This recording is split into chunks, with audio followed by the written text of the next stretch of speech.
Hi friends, இன்றைக்கி carrot khichdi இப்படி வைக்கலான்னு பாருங்கள். கேரட்டை ஸ்க்ராப் பண்ணி வச்சுக்கிடணும். ஒரு பச்சை மிளகாவும் ஸ்க்ராப் பண்ணி வச்சுக்கிடணும்.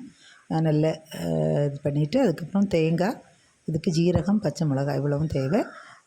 இது வந்து கிச்சடிக்கு வந்து மோர் நல்லா கட்டி தயிர் போல் உள்ள ரெடி பண்ணி வச்சுக்கணும். நம்ம இந்த தயிர் தேங்காயில் ஊற்றி தான் அரைக்க போகிறோம்.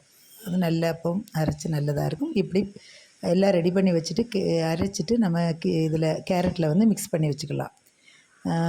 வேகவே வைக்கக்கூடாது. இப்படி அழகாக மிக்ஸ் பண்ணி வச்சுக்கலாம். கேரட்டை வந்து நம்ம நல்லா க்ளீன் பண்ணி ஸ்க்ராப் பண்ணி பச்சை மிளகாவும் வச்சு அந்த அரைச்சதை இதில் போட்டு மிக்ஸ் பண்ணிக்கணும். அவ்வளோதான்.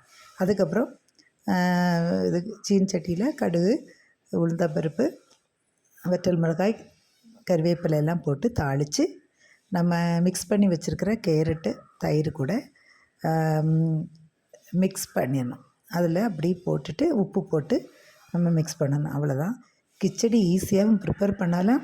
டைமும் ரொம்ப கம்மி, ஹெல்த்தியும் கூட.